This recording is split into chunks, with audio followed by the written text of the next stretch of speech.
মুহূর্তে আপনারা দেখতে পাচ্ছেন ফুরফুরা শরীফে এলেন বিধায়ক হুমায়ুন কবির। এই মুহূর্তে তিনি আব্বাস সিদ্দিক এবং নওশাদ সিদ্দিকীর যে বাড়ি, ঠিক বাড়ির দিকে এগিয়ে যাচ্ছে, সেই চিত্র আপনাদের সামনে সরাসরি।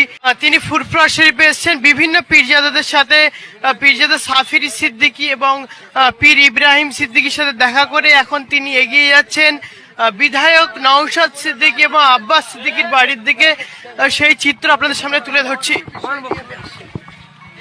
দল আমি এমনি ওনার এসছি দেখা করতে, তো সাবিরি সাহেবের সাথে এবং ইব্রাহিম সিদ্দিকী সাহেবের সাথে দেখা হলো। ভাইজানের সাথে একবার মিলবো, চলেন না।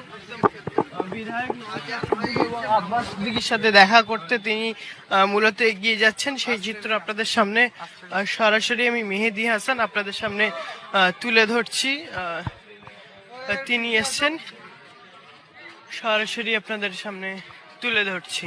আমি মেহেদি হাসান, SSTVর লাইভ সম্প্রচার পীরজাদা আব্বাস সিদ্দিকীর বাড়ির সামনে থেকেই আপনাদের সামনে তুলে ধরছি। হুমায়ুন কবির তিনি এই মুহূর্তে এসে পৌঁছালেন পীরজাদা আব্বাস সিদ্দিকী যেখানে বসেন, আমাদের সেই দিকেই এগিয়ে যাচ্ছে।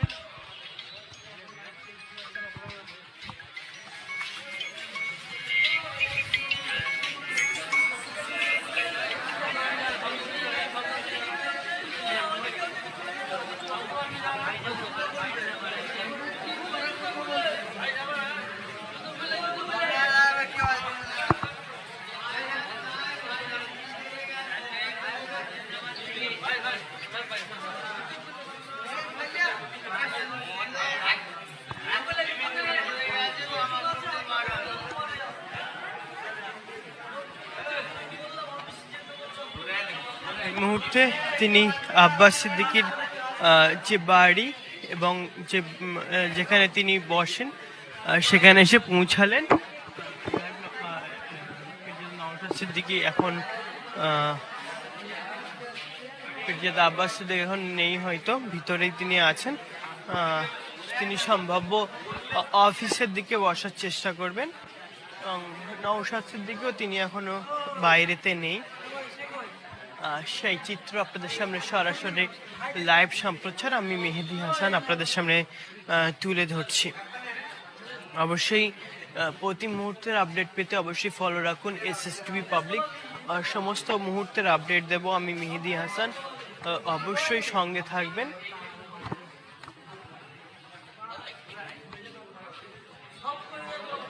এই মুহূর্তের চিত্রটা ঠিক আপনাদের সামনে তুলে ধরছি।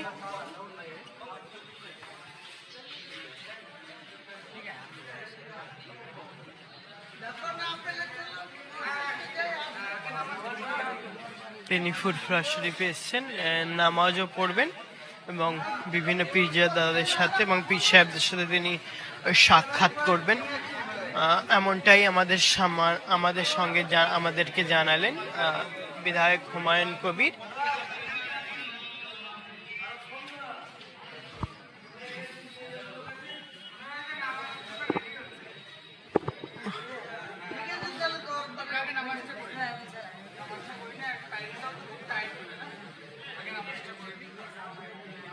তিনি আগে মূলত নামাজ পড়বেন, দেন তিনি সাক্ষাৎ করবেন পীরজাদা আব্বাস সিদ্দিকী নওশাদ সিদ্দিকীদের সাথে এবং আরও যারা পীর সাহেব পীরজাদারা আছে তাদের সাথেও তিনি সাক্ষাৎ করবেন, এমনটাই তিনি আমাদেরকে জানালেন। এবং তিনি ইতিপূর্বে আমাদেরকে ইন্টারভিউ দিয়েছেন, বিভিন্ন রকম প্রশ্নের উত্তর তিনি দিয়েছেন।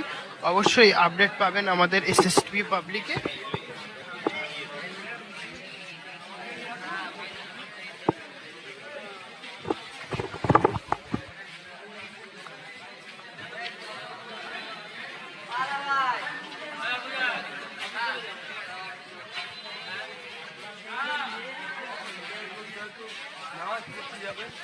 মানে মানুষ ভিড় জমিয়েছে, সেই চিত্র আপনাদের সামনে আমি মেহেদি হাসান আপনাদের সামনে তুলে ধরছি। তিনি এখন পীরজাদা আব্বাস সিদ্দিকীর বাড়িতে যে বসার যে স্থল আছে, অফিস আছে, তিনি সেখানে এগিয়ে যাচ্ছে। ঠিক আছে, আমরা আর ভিতরে যাওয়ার চেষ্টা করব না। ধন্যবাদ। লাইভটি অবশ্যই শেয়ার করবেন। পরবর্তী আপডেট নিয়ে হাজির হব আমি মেহেদি হাসান। দেখা হবে পরবর্তী আপডেট নিয়ে। ধন্যবাদ। এখানে লাইভটা ইতি টানছি। যোগাযোগ করছে আগামীকাল ইনশাআল্লাহ তাদের সঙ্গে একটা গোপন বৈঠকও আছে 23 তারিখ বিকালবেলা। তারপরে আবার 27 তারিখে আমাদের ক্যানিং পূর্ব বিধানসভা নিয়ে বেশ কয়েক জায়গায় আলোচনা আছে। শওকত মোল্লাকে এবার 2 থেকে 2.5 লক্ষ ভোটে হারাবো এবং আমরা 2 থেকে 2.5 লক্ষ ভোটে নতুন দলের প্রতিষ্ঠিতভাবে আমরা জিতে বিধানসভায় পাঠাবো।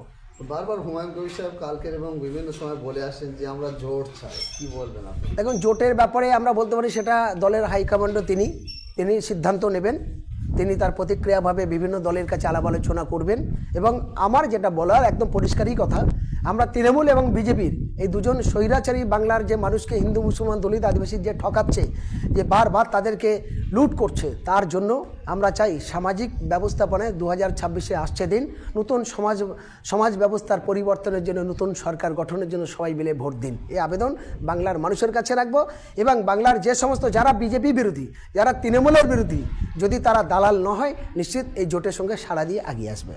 ক্যানিং পূর্ব এবং দক্ষিণ চব্বিশ পরগনার দিক দিয়ে মানুষ কতটা এসছেন আজকে? দেখুন, আজকে ক্যানিং পূর্বে থেকে বলা যেতে পারে প্রায় 3000-এর উপরে, কারণ এতগুলো দূর রাস্তা আসতে গেলে প্রচুর একটা বড় অঙ্কের খরচের ব্যাপার আছে। আমাদের তো অত ওই শওকত মোল্লার মতো হারামের টাকা লুটের টাকা নেই, আমাদের মেহনত করা পকেটের টাকা খরচা করে আসতে হচ্ছে।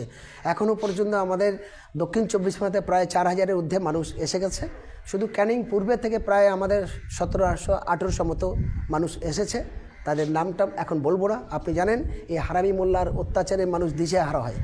সঠিক কথা বললেই তার ঘরবাড়ি ভাঙচুর করবে, তার আই কার্ড আধার কার্ড নেবে, ভিডিও ফুটেজ দেখবে। সেই জন্য করে সবাই সেইভাবে সেফটিভাবে থাকবে, আমরা সেই আশা নিয়ে এখানে এসেছি। কালকের থেকে অনেকগুলো ঘরটার ভাড়া নিতে হচ্ছে, হোটেল ভাড়া নিতে হচ্ছে, বিভিন্ন জায়গায় নিয়ে কোনো রকম কষ্ট করে আছি। আজকে আবার বিকালেই রওনা হবো। কত মানুষ এখানে সমাগম হতে পারে? এখানে কয়েক লক্ষ মানুষের সমাগম আমরা যা দেখছি, কারণ বিনা প্রচারে যদি একটা জুম্মার নামাজে কয়েক লক্ষ মানুষ হতে পারে, তো আজকে তো ধরে নিন 10 থেকে 15 লক্ষ মানুষের জমায়েত হবে আশা করছি। দেখুন, ক্যানিং পূর্বে আজকে বলতে পারি আজ 22শে ডিসেম্বর 12টা, আর মাত্র এখন প্রায় 9:30 মতো বাজতে চলেছে। আর মাত্র কয়েক ঘন্টা পরেই দলের ঘোষণা হবে, আর মাত্র 2 ঘন্টা পরেই।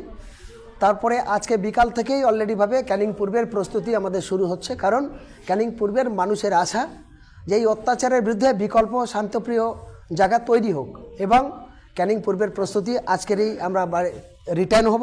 আগামীকাল 23 তারিখ থেকে ক্যানিং পূর্বের আমাদের জোর কদমে কর্মী সম্মেলনের কর্মীদের সঙ্গে আলাপ আলোচনার মধ্যে সাংগঠনিক কাজ শুরু হবে এবং ক্যানিং পূর্বে আমরা জোরদারভাবে লড়াই করে এবং 2 থেকে 2.5 লক্ষ ভোটে ক্যানিং পূর্বে আমাদের নতুন দলের সূচনা হবে, জিতবে। তৃণমূলের নেতা কি আপনাদের সাথে যোগাযোগ করছে? অনেক, দেখুন, শওকত মোল্লার অত্যাচারে বহু তৃণমূলের নেতারাও গোপনে আমাদের সঙ্গে যোগাযোগ করেছে। ইভেন পুরানো যারা তৃণমূল কংগ্রেস করতেন, শওকত মোল্লা তো উড়ে এসে জুড়ে বসেছে। শওকত মোল্লা ছিল সিপিএমের হারমাত বাহিনী, গুন্ডা বাহিনী, তোলাবাজ, ফিশারি চৈকি দিতেন, মানুষের লুট করতেন। সেখান থেকে এসছে আজকে তৃণমূলে এসে যে মমতা ব্যানার্জি নিজের বোম মারতে গেছিল, সে এখন সেই তোলামূলের নেতা হয়েছে। ফলে তৃণমূলের একটা বড় অংশ মানুষ, তারা শওকত মোল্লার প্রতি ক্ষুব্ধ, অসন্তুষ্ট, তারা সবাই